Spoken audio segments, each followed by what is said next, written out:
오늘 우리에게 주신 하나님의 말씀은 사무엘상 30장 1절부터 6절입니다. 하나님의 말씀을 봉독하겠습니다. 다윗과 그의 사람들이 사흘 만에 시글락에 이른 때에 아말락 사람들이 이미 네겝과 시글락을 침노하였는데 그들이 시글락을 쳐서 불사르고 거기에 있는 젊거나 늙은 여인들은 한 사람도 죽이지 아니하고 다 사로잡아 끌고 자기 길을 갔더라.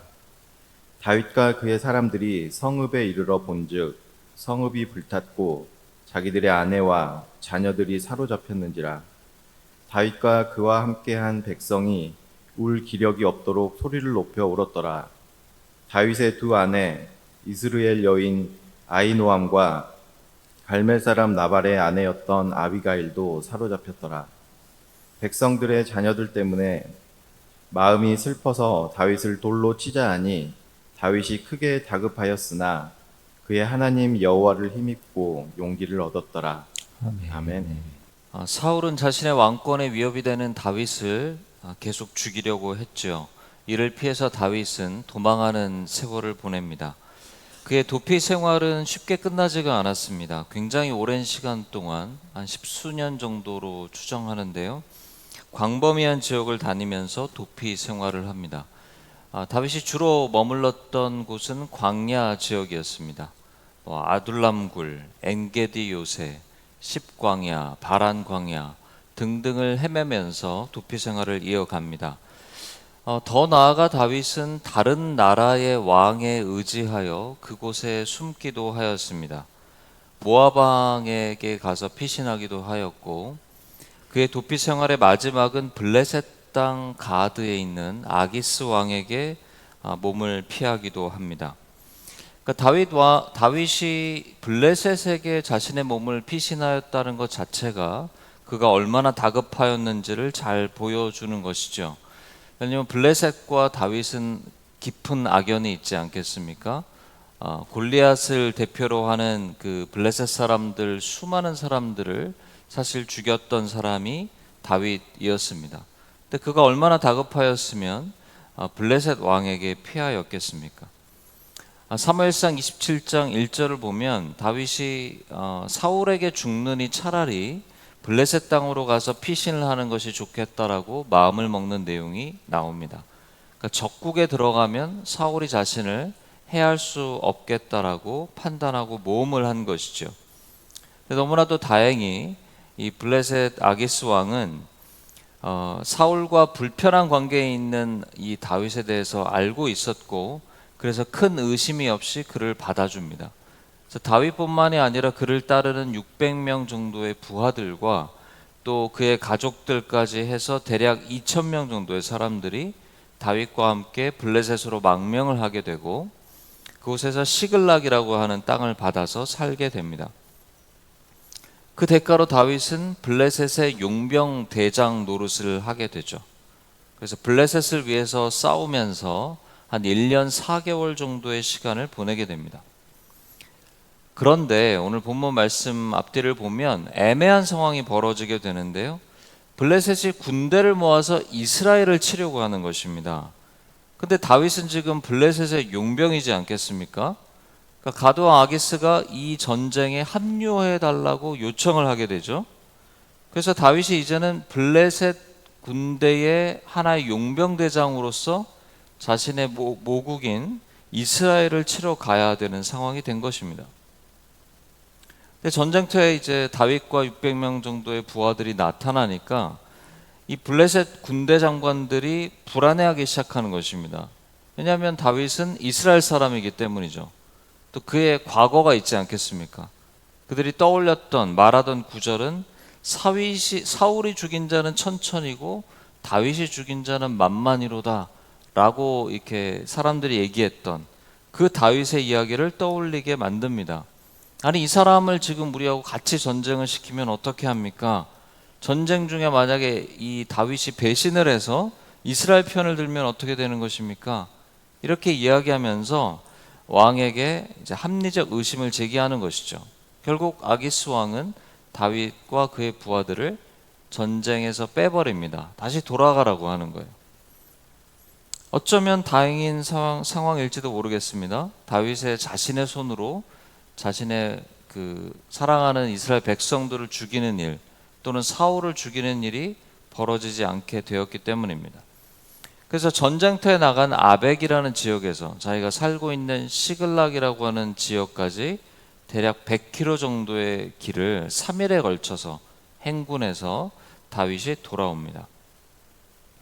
어떤 마음이었을까요? 복잡하였을 것 같습니다. 다행인 마음도 있는데 한편으로는 블레셋 사람들에게도 속할 수가 없고 거절된 마음도 있었을 겁니다.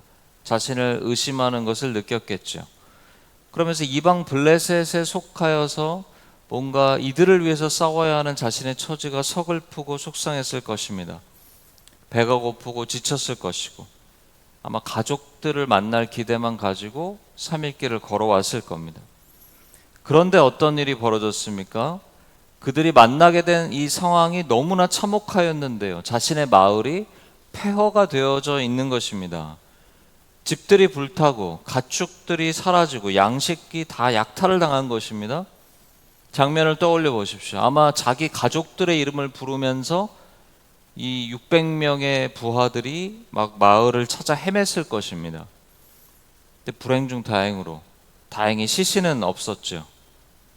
하지만 알게 된 것입니다. 자기의 사랑하는 아이들과 아내들이 다 아말렉 사람들에게 사로잡혀서 끌려갔음을 확인하게 된 것입니다. 다윗의 두 아내도 마찬가지였습니다. 하나둘씩 그 자리에서 털썩 주저앉아 울기 시작합니다. 소리를 내어서 울기 시작합니다. 이 온 공동체가 눈물에 덮입니다. 끔찍한 것입니다. 자기 아내와 아이들이 당하고 있을 일, 당하게 될 일을 생각하니까 너무 무서운 것입니다. 다시 찾을 수 없다는 생각에 절망합니다. 이 상황을 사무엘상 30장 4절 오늘 읽은 말씀은 이렇게 묘사하고 있습니다. 다윗과 그와 함께한 백성이 울 기력이 없도록 소리를 높여 울었더라. 어떤 장면입니까? 울고 울다가 이제 지쳐서 울 힘이 없어진 상태까지 이르게 되었다는 것입니다. 그런데 문제의 상황이 또 이어지는데요. 다윗과 백성들의 마음이 너무나 힘들어졌잖아요. 근데 이 백성들의 마음이 힘들어진 나머지 갑자기 다윗을 죽이려고 하는 시도가 공동체 안에 일어납니다. 상상해 볼 수 있습니다. 다윗에게 이제 탓을 돌리는 것이죠. 이 모든 일이 일어난 것은 다 다윗 때문이다. 애초에 블레셋에 우리가 도망온 것부터가 문제였다. 예전에 아말렉 사람들을 건드렸던 것이 문제였다. 이 다윗을 따라온 것이 모든 것의 원인이다. 이 결정들은 다 다윗이 한 것이다. 다윗 때문에 모든 것을 잃었다. 그러므로 다윗을 돌로 쳐서 죽여야 한다. 이러한 목소리와 생각들이 확산됩니다. 6절 말씀에 이렇게 기록되어 있습니다. 백성들이 자녀들 때문에 마음이 슬퍼서 다윗을 돌로 치자 하니 다윗이 크게 다급하였다. 기록합니다. 영어로 이것을 보면 다윗이 크게 고통받았다 혹은 큰 공경에 처했다 이렇게 표현하고 있고, 원어의 뜻을 보면 다윗이 고난 가운데 애워싸여졌다 이런 어감이 더 강합니다. 유진 피에러슨의 그 메시지 성경에서는 다윗이 더 큰 어려움으로 지금 접어들었다, 더 큰 어려움을 만났다 이렇게 기록하기도 합니다. 생각해 보십시오. 다윗도 아내를 지금 잃었습니다. 다윗도 울 수 없을 만큼 기력이 쇠하도록 울었습니다. 그런데 갑자기 이제 자기의 동료들이 자기를 죽이려고 합니다. 자기가 돌보고 이끌었던 형제들이 자신에게 등을 돌립니다. 다윗에게 더 큰 어려움이 임하게 된 것입니다. 다윗도 위로가 필요하지 않겠습니까?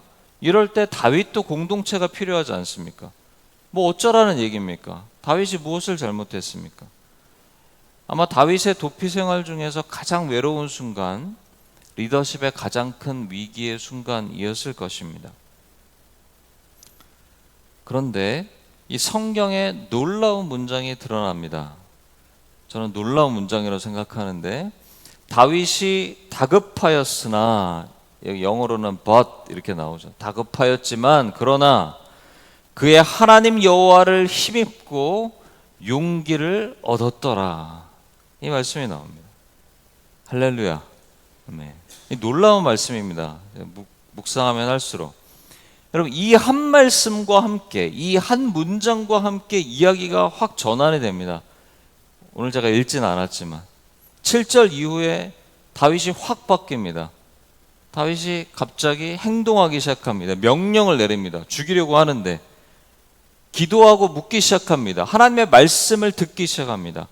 사람들을 독려해서 가족들을 되찾으러 가자고 용기를 불어넣습니다.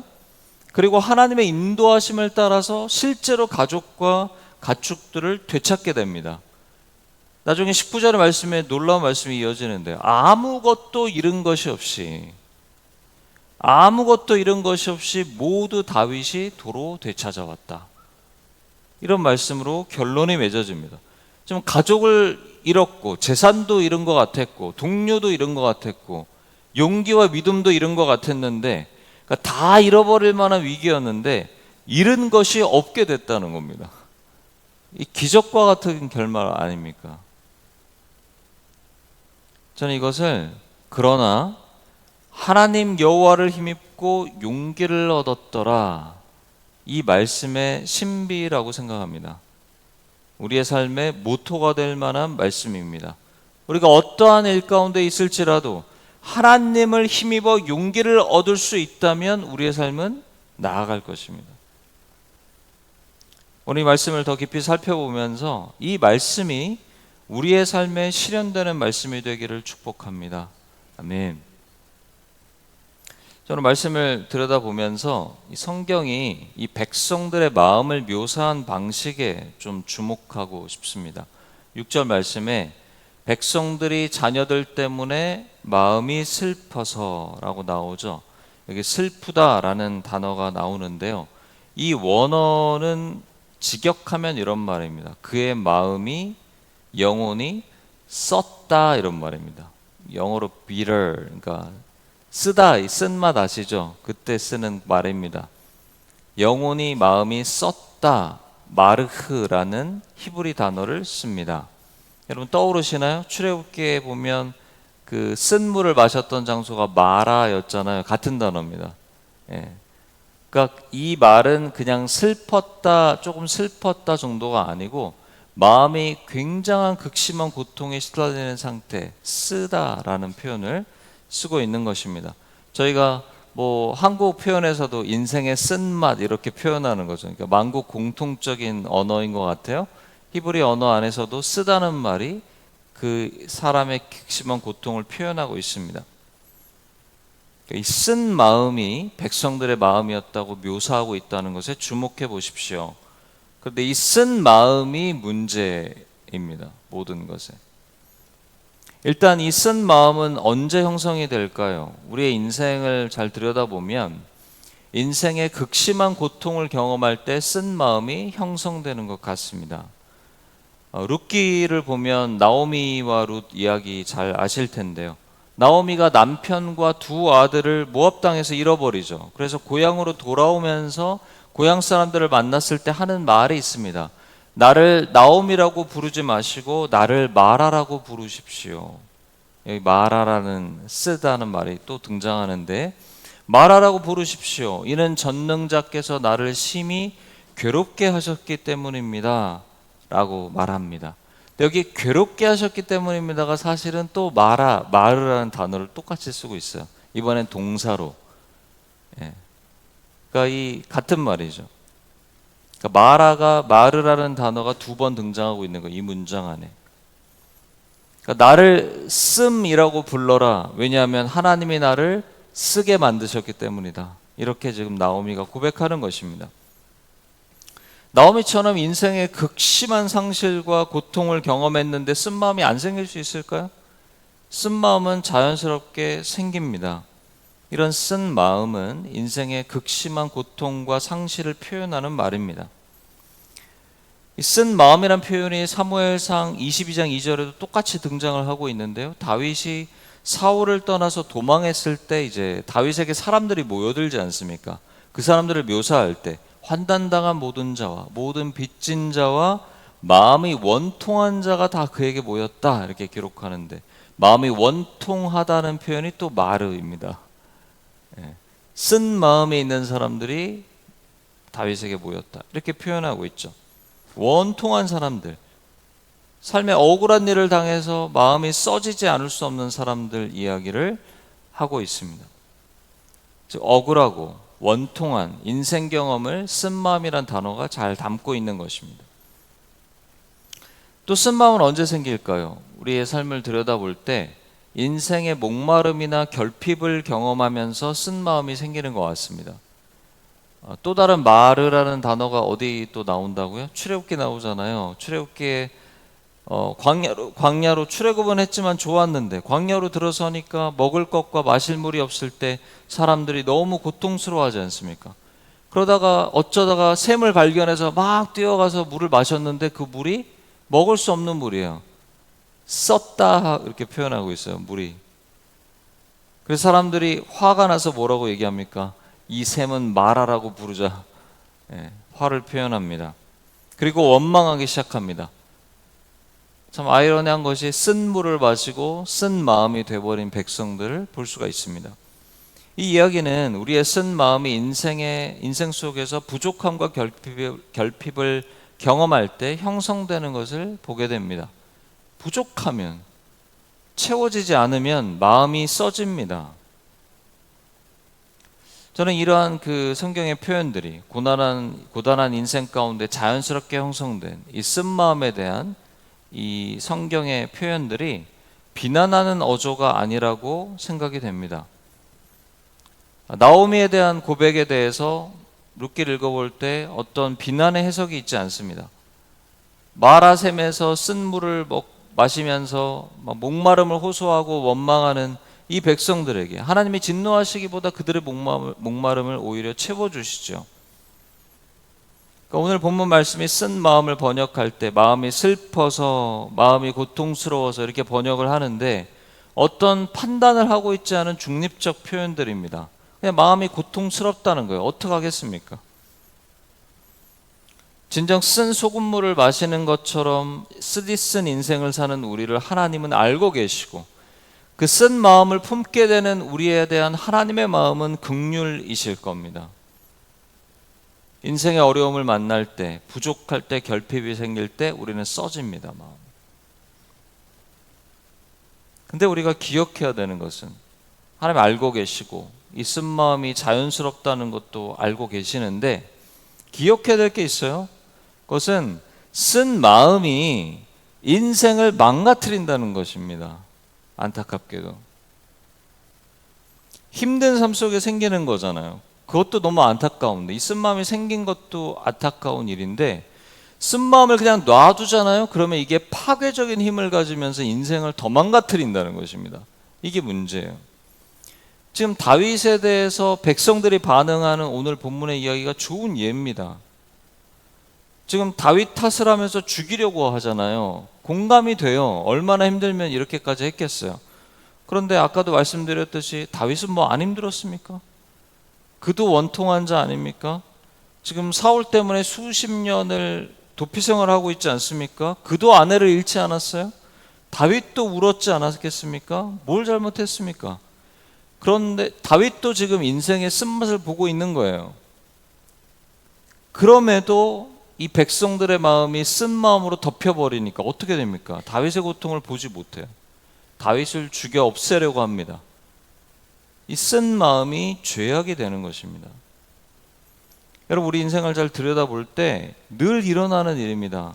우리 인간들이 늘 택하는 방식들이에요. 심한 고통을 직면하면 마음이 힘들어지는데 이 고통에 대한 어떤 대가를 탓할 사람을 찾기 시작하고 비난하고 죄를 전가합니다. 그래서 자신이 받은 고통을 너무 안타깝게도 다른 이에게 그대로 전달합니다. 혼자 죽을 수 없다는 마음이 드는 것 같아요. 어떻게 보면. 나만 고통스러울 수 없다. 같이 고통스럽게 죽자. 이게 우리 인간의 일반적인 반응입니다.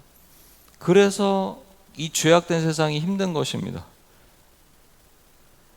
사실은 그 사람도 고통받고 있을 텐데 보지를 못하는 거예요.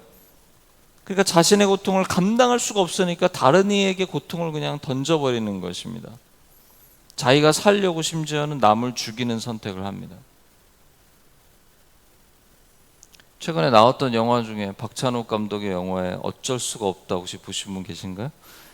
실직한 사람이 살기 위해서 다른 이들을 죽이는 선택을 하는, 그러니까 우리가 힘든 것도 힘든고 안타까운 일인데 남을 죽이기까지 하는 이런 죄악의 현실, 고통의 대물림, 고통의 확산, 죄의 확산의 현실을 우리가 살고 있어요. 이해가 됩니다. 쓴마음이 생겨날 수밖에 없는 고통의 상실의 결핍의 삶이 우리 가운데 있고, 비판만 하는 것이 아니라 긍휼의 마음이 우리에게 듭니다. 힘드니까 그랬겠죠. 하나님 알고 계십니다. 그런데 문제는 이 쓴마음이 악이 되는 것이죠. 죄가 되는 것이죠. 쓴마음은 자신과 다른 사람을 죽이고 파괴하게 되어져 있습니다. 안타깝지만요, 성도 여러분, 우리가 쓴 마음을 넘어서지 못하잖아요. 그러면 계속 그렇게 살게 되어져 있습니다. 쓴 마음은 내버려둬서는 안 되는 것입니다. 심지어는 이 쓴 마음이 어떻게 되냐면요, 마음의 기초가 되고 삶의 방식으로 자리 잡게 될 수 있습니다. 그러니까 기본값이 된다는 거예요. 쓴 마음이 그냥 나의 기본이 돼버리는 거예요. 헬레나 오웬이라는 사람이 이런 설명을 했어요. 원망에 대한 얘기를 하면서 원망의 사슬이라는 표현을 썼습니다. 그러니까 원망이 나를 묶고 있다, 체인처럼 이제 그런 표현을 썼는데요. 이 설명이 좀 도움이 될 수 있을 것 같아요. 그런 원망이라는, 영어로는 resentment라는 단어를 쓰는데요. 원망을요, 차가운 분노라고 설명합니다. 그러니까 분노는 막 그 에너지를 쏟아내면서 화를 내는 거잖아요. 근데 원망은 그렇게 하진 않아요. 분노를 막 강하게 표현하진 않아요. 그러나 어떻게 해요? 깊이 삶에 깔려 있으면서 늘 불평하고 원망하는 마음이 깔려 있다는 표현을 하는 것이죠. 그러니까 인생 속에서 상실과 고통을 경험하고 억울하고 원통한 일을 경험하고 결핍과 부족함을 경험하고 그러면서 삶의 분노가 쌓이는 것입니다. 그런데 또 어떻게 해요? 살아야 되니까 억누르면서 다 표현하지 못하고 살죠. 그러다 보면 이 분노가, 이 억울함이 차가운 분노로 마음에 깊이 자리 잡게 된다는 거예요. 그게 원망이라는 말입니다. 쓴 마음하고 정확하게 일치되는 내용입니다. 근데 경고합니다, 나무엔이. 원망, 쓴 마음은 우리의 존재의 중심에 자리를 잡고 우리의 마음을 단단하게 만든다. 원망은 우리가 사랑할 수 없게 만든다. 원망은 우리 삶의 가장 파괴적인 힘 중에 하나이다. 몇 가지 예가 떠오릅니다. 아까 출애굽 백성들 이야기를 했지만요, 원망하고 쓴 마음을 표현했잖아요. 그 마라라는 그 샘을 발견하고 원망을 표현했잖아요. 그때가 되게 초기 때거든요. 하나님께서 이것을 그냥 그 마음을 이해해 주시면서 물을 공급해 주십니다. 여러분, 이 이스라엘 백성의 흐름을 계속 보십시오. 이 원망하는 게 점점 어떻게 될까요? 디폴트가 됩니다. 기본 세팅이 돼요. 그래서 그냥 툭 하면 원망하는 자로 변신하는 것을 볼 수 있습니다, 성경에. 다르게 표현하면 원망의 백성들이 되어버립니다. 은혜를 알아차리고 감사함을 잃어버립니다. 심지어 나중에 하나님을 대적하는 마음으로 변질됩니다. 점점 이 마음들이 자라면서 하나님이 이것을 기뻐하시지 않는 것을 출애굽기나 민수기 흐름에서 볼 수 있습니다. 탕자 비유의 큰아들도 떠오릅니다. 이 탕자 비유에서 큰아들의 핵심이 원망이잖아요. 작은 아들이 돌아와서 지금 잔치를 베푸는데도 거기 안 들어가고 등을 돌리고 있습니다. 큰아들은 자기 아버지 집에서 평생을 일한 사람 아닙니까? 얼마나 그 작은 아들의 돌아옴에 큰 공로가 있습니까? 어쩌면 이 큰아들 때문에 작은 아들이 돌아올 수 있었고, 그 그 아버지 집이 유지됐다고 말할 수 있어요. 그러니까 이 잔치자리의 중요한 주인공 중에 하나가 큰아들이었을 겁니다. 근데 이 큰아들이 어떻게 됩니까? 쓴 마음이 가득 차서 자신의 삶도 억울하고 동생의 회복도 시기가 일어나고 질투가 일어납니다. 기뻐하지 못합니다. 아버지에 대한 원망이 가득 찹니다. 여러분, 이러한 우리의 모습이 얼마나 많이 있습니까? 하나님의 교회에 오랜 시간을 함께하고 섬기고 일하면서도 감사가 없고 사랑함도 없고 기쁨도 없다. 이 얼마나 안타까운 일입니까? 근데 이 쓴 마음에 엄청난 힘입니다, 이것이. 우리가 기억해야 될 것은 계속 제가 말씀드리지만 쓴 마음은 일어날 수 있습니다. 우리 안에 고통이 심할수록 일어나게 됩니다. 사람은 당연히 그런 것입니다. 그런데 우리가 기억해야 될 것은 쓴 마음이 생겼다고 해서 모두가 쓴 마음의 지배를 받으며 사는 것은 아니라는 것입니다. 쓴 마음에서 자라난 쓰디쓴 열매를 모두가 먹으면서 사는 것이 아닐 수 있다는 것입니다. 선택이 가능할 수 있다는 것입니다. 저는 이것을 액자라는, 그러니까 프레임이죠. 액자를 비유적으로 사용해서 설명해 보고 싶은데요. 여러분 좀 미적 감각이 있는 분들은 그런 얘기 하죠. 그림이 딱 있을 때 프레임을 뭘로 하느냐가 되게 중요하다고 얘기를 하십니다. 뭐 저 같은 사람은 잘 모르겠는데 하여튼 프레임을 되게 중요하게 봅니다. 그래서 어떤 프레임을 딱 하느냐에 따라 그림이 굉장히 살아 보이거나 그림이 죽어 보이는 프레임들이 있죠. 그러니까 프레임이 되게 중요한데 이렇게 제가 설명할 수 있을 것 같아요. 우리의 바라보는 눈에 프레임을 갈아 끼워야 된다. 관점을 전환해야 된다. 이렇게 표현할 수 있겠습니다. 여러분 유튜버 중에 혹시 박위라는 분 보신 적 있습니까? 위러클이라는 유튜버 하는데요. 젊은 날에 불의의 사고로 하반신 마비가 된 굉장히 잘생긴 청년입니다. 근데 이분이 위러클이라는 매체를 통해서 이제 방송을 하는데 얼마 전엔가는 아마 그 걸그룹 출신인 송지은 자매인가 하고 결혼도 했고 또 그것을 이제 계속 이야기하고 있는 것으로 알고 있어요. 근데 제가 그 예전에 이 유튜브를 볼 때 하나의 특징이 있어요. 굉장히 밝아요. 이 박위라는 청년이 뿜는 에너지가. 되게 신기하죠. 인생이 써야 되는데 쓸 수밖에 없잖아요. 얼마나 원통한 일입니까? 분명히 쓴 맛이 있을 것입니다. 안 힘든 게 아닐 것입니다. 그런데 쓴 마음으로만 살지 않는 것이죠. 얼마나 좋은 일입니까? 여러분 우리가 어떻게 이렇게 살 수 있습니까? 오늘 핵심 말씀으로 다시 돌아가 보려고요. 다윗의 극적인 변화를 일으켰던 그 말씀이죠. 다윗이 다급하였으나 크게 고통받았으나 그의 하나님 여호와를 힘입고 용기를 얻었더라. 이 말씀입니다. 하나님 안에서 스스로를 강하게 하였다, 힘을 얻었다 이렇게 표현할 수도 있어요. 여호와 하나님 안에서 여호와 하나님을 힘입어서 이것이 중요한 말입니다. 다윗이 하나님 안에서 전환이 일어납니다. 분명히 엄청나게 비극적 사건인데 하나님 안에서 시각의 전환이 일어납니다. 마음의 전환이 일어나요. 프레임이 바뀐 것이죠. 이게 중요한 것입니다. 생각해 봅니다. 아직 아내와 자녀들이 죽지 않았고 기회가 남아있다는 생각이 주어졌을까요? 전쟁에 참여하지 못하고 돌아온 것이 아내와 자녀들을 다시 되찾을 수 있게 하나님이 인도하신 것이라고 혹시 보여졌을까요? 하나님께서 주시는 강하고 담대하라, 두려워하지 말고 놀라지 말라, 내가 너와 함께함이리라, 이 여호수아에게 주셨던 말씀이 들려진 것일까요? 하나님을 묵상하고 바라보면서 하나님을 다시 신뢰하게 된 것일까요? 무엇인지 저희가 알지 못하지만 분명한 것은 하나님 안에서 용기와 힘을 얻고 다시 일어나 나아갔다는 것입니다. 엄청난 회복 탄력성을 보여주고 있죠. 저는 이것을 액자의 프레임을 하나님으로 갈아 끼는 것으로 표현하고 싶어요. 여러분 하나님 안에서 모든 걸 보는 겁니다. 하나님 안에서. 이것이 하나님 안에 있는 일이다. 나의 선하신 하나님 안에 있는 일이다. 나를 사랑하시고 나를 위해 죽으신 그분의 안에서 일어나고 있는 일이다. 이 프레임으로 바라볼 때 우리의 삶이 다르게 보일 수 있다는 것이죠. 사랑하는 성도 여러분, 삶의 곰핍함과 고통 속에서 하나님의 풍요로운 사랑을 신뢰하는 것, 하나님의 신뢰함 가운데 나에게 일어난 일들을 바라보는 것, 그 관점의 변화가 너무나도 중요합니다. 어떤 분 그럴 수 있습니다. 이게 어떻게 하나님 안에 있는 일입니까?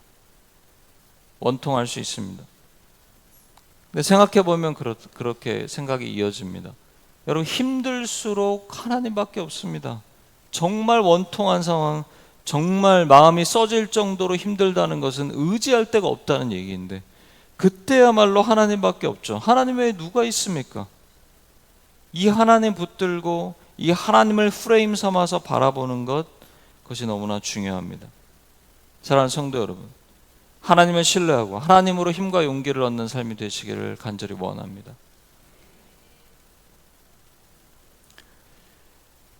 다윗이 도피 생활을 시작할 때 그에게 몰려왔던 사람들의 묘사를 아까 잠깐 보았었는데요. 원통한 마음들이 그들의 특징이었죠. 그러니까 다윗에게 왔겠죠. 원통한 마음을 갖고 있는 대표적인 사람이 다윗이니까 그에게 몰려온 것입니다. 근데 참 안타까운 것이 오늘 본문에서 위기를 맞으니까 어떻게 됩니까? 마음이 써져서 다윗을 죽이려고 하죠. 여기 깨닫게 되는 게 하나 있어요. 쓴 마음은 쉽게 뽑혀지지 않습니다. 쓴 마음은 공동체에 확산되고 죄로 이어집니다. 이게 특징이에요. 교회의 모습을 보는 것 같다 생각이 됩니다. 우리 마음에다 쓴 마음이 부분적으로 있잖아요. 교회는 쓴 마음을 가진 사람들이 오는 곳입니다. 맞죠? 네. 너무 마음이 좋으면 교회 올 가능성이 별로 없습니다. 자기 혼자 잘 살 수 있다고 생각하는데 왜 오겠습니까? 쓴 마음이 있으니까 오는 것이겠죠. 쓴 마음의 피난처가 교회일 것입니다. 근데 교회에 와서 신앙생활을 한다고 갑자기 쓴 마음이 확 뽑힐까요? 오랜 훈련이 필요하고 성장이 필요한 일인데, 그 과정 중에 어떤 일이 일어납니까? 쓴 마음을 가진 사람들끼리 모여서 쓴 마음을 서로 주고받고 서로를 고통스럽게 하는 일이 일어날까요? 안 일어날까요? 일어나죠. 그래서 교회 안에서 쓴 마음이 더 자랄 수도 있습니다. 그 결과로 공동체마다 정도 차이는 있지만 어떤 안타까운 공동체들은 쓴 마음 자체가 교인 거의 대부분의 마음밭이 돼버린 경우들도 많이 있습니다. 덕신은 그렇지 않은 것 같습니다. 네. 여러분, 우리가 기억하면서 교회가, 우리 공동체가 쓴 마음이 있는 사람들이 왔지만 이 쓴 마음이 있는 사람들이 변형되어져 가는 걸 도와주는 공동체가 되지 않을까요? 그게 교회의 비전이지 않을까요? 이게 어떻게 가능할까요? 하나님을 힘입어 용기를 얻을 수 있는 사람들이 다른 이에게 하나님을 힘입어 힘과 용기를 갖도록 불어넣어주는 방식으로, 쓴 마음이 쓴 마음을 전달하는 것이 아니라 하나님을 힘입어 용기를 얻을 줄 아는 자들이 힘과 용기를 전달하는 방식으로 그렇게 변형을 도와줄 수 있겠죠. 다윗이 하나님을 힘입고 용기를 얻었다 할 때 용기를 주다라는 히브리 단어가 다윗 이야기에 딱 한 번 더 나옵니다. 그게 언제 나오냐면요, 사무엘상 23장 16절인데요 여기 어떤 이야기냐면 요나단 이야기가 나와요. 다윗이 너무 힘들 때 요나단이 다윗에게 이르러 그에게 하나님을 힘있게 의지하게 하였다 할 때 동일한 단어를 씁니다. 그러니까 하나님을 힘입고 용기를 얻을 줄 알았던 요나단이 낙심한 다윗이 하나님을 힘있게 의지하도록 도왔다는 말이겠죠. 용기를 불어넣었다는 얘기입니다. 놀라운 일이죠. 여러분, 교회 안에서 하나님 안에서 쓴 마음을 벗어버리고 감사하고 힘을 얻을 줄 아는 참신앙인이 필요합니다. 이 프레임을 하나님으로 바꾸어서 용기를 얻고 힘을 얻고 다르게 살아갈 수 있는 변형된 사람들이 필요합니다. 그리고 그 사람들이 쓴 마음의 영향을 받고 확산시키는 게 아니라 쓴 마음을 덮어버릴 수 있는 풍요로운 사람들이 되는 거죠. 여러분, 쓴 마음이 전달됩니다. 반드시 죄악이 전달된단 말이에요. 나에게도 상처가 온단 말이에요. 그럴 때 이걸 쓴 마음으로 다시 강화하는 게 아니라 하나님으로 인해서 용기와 힘을 얻으면서 이거를 덮어버릴 줄 아는 능력이 있는 사람, 여러분, 이런 사람들이 늘어나야 합니다. 그럴 때 공동체가 능력이 생기고 달라지게 되는 것입니다. 캐나다에서 목회했던 필그림 교회에서 이제 1년마다 한 번씩 가라지 세일을 합니다. 거기서는 가라지 세일이라고 부르는데요. 그러니까 이제 뭐 차고에 예를 들어 이제 쓰던 물건을 내놓고 지나가는 사람 파는 거죠. 이걸 이제 크게 행사를 하면서 어느 큰 교회 마당을 빌려서 합니다. 평일에 이게 하는데요. 중요한 게 뭘까? 이런 가라지 세일 할 때 날씨가 중요합니다. 날씨가. 왜냐면 천막이나 뭐 이렇게 그 건물에서 하는 게 아니니까요. 그냥 바다 그 하늘이 뚫려 있단 말이죠. 날씨가 중요한데 저희가 어느 날 이제 가라지 세일을 하는데 셋업을 다 해놓고 옷들과 물건을 다 펼쳐놨단 말이에요. 땅에다가. 근데 장대비가 쏟아지는 것입니다. 어떤 일이 벌어졌을까? 다시 막 뭐 비닐로 덮거나 이걸 들고 다시 막 어디 뭐 피할 곳에 잠깐 옮기거나 막 난리가 난 거죠. 이게 성도님들이 열심히 모아준 물건이고 막 카워시도 준비하고 광고지 붙이러 다니고 막 했는데 음식도 준비하고 이런 게 다 뜻대로 안 되는 겁니다. 그래서 한 1시간 와버리니까 사실 거의 이제 감이 오는 거죠. 망했구나. 단지 이게 뭐 수입의 많고 적음의 문제가 아니라 막 너무 힘들게 수고했는데 엉망이 돼버린 거예요. 다 옷이 젖어버린 거예요. 팔 수가 없는 거예요. 근데 제가 되게 놀랐던 게 그 일을 주관했던 리더, 이제 한 40대 리더분이 계속 긍정과 독려의 목소리를 내면서 사람들을 격려하는 모습을 봤어요. 서로 격려하는 거예요. 그리고 마지막에 저희가 이제 망한 이제 가라지 세일을 가지고 나눔을 하는데 찡그리거나 짜증내거나 불편함을 표현하는 사람이 없이 계속 격려하고 감사하는 이야기들을 주고받는 것을 제가 보았습니다. 수입은 적었어요. 그런데 영적인 선물이 넘쳐나는 것을 보았습니다. 제가 그렇게 또 격려하며 나눴어요. 여러분 힘든 하루였습니다. 당황스러웠어요. 근데 그때의 기억이 계속 납니다. 이것이 좋은 분별의 이미지로 남아 있습니다. 사랑하는 성도 여러분, 힘들고 풍요롭지 않고 고통스러우면 쓴 마음이 생길 수 있습니다. 그거 비난하는 거 아닙니다. 하지만 쓴 마음에 덮여서 살면 우리의 삶이 써집니다. 정말로 비참해집니다. 근데 우리가 하나님을 힘입고 용기를 얻는 사람들이 될 때, 그런 사람들이 독신교회에 늘어날 때, 그런 공동체가 되어져 갈 때 서로에게 하나님을 힘입을 수 있도록 격려하는 그런 공동체가 될 때 우리의 각 사람에게 있는 쓴 마음들이 녹아지는 역사가 일어나게 될 줄로 믿습니다. 그것이 우리의 중요한 비전입니다. 우리 덕신의 모든 성도들이 자신의 쓴 마음에 사로잡히지 않고 성장하기를, 또 서로를 성장시키는 공동체가 되기를 주의 이름으로 축복합니다. 기도하겠습니다. 사막의 샘이 넘쳐 흐르는